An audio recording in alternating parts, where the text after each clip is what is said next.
let's talk about a very concerned cluster in Bangkok right now at all these construction sites.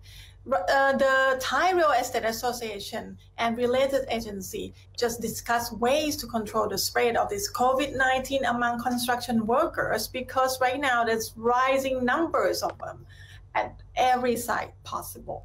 And the concern is that it could delay construction of many buildings, which will lead to an increased contraction of the real estate sector.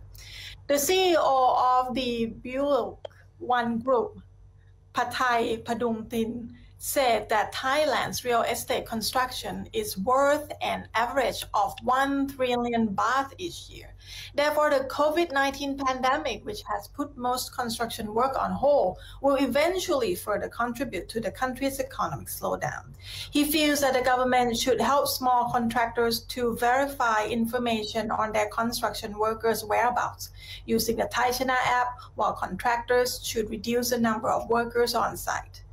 Adisorn Mongkol, the coordinator of Migrant Working Group, also said that there are currently 1.1 million legal migrant workers in Thailand, about half of whom work in construction.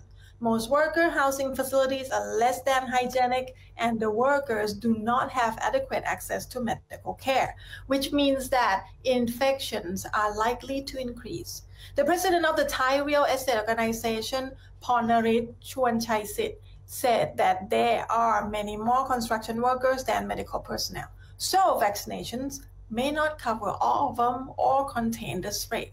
Meanwhile, 519 construction workers in Nonthaburi province tested positive for COVID-19 today. 1,107 confirmed cases out of 1,667 workers tested have been found in Bangkok's Laksi district alone.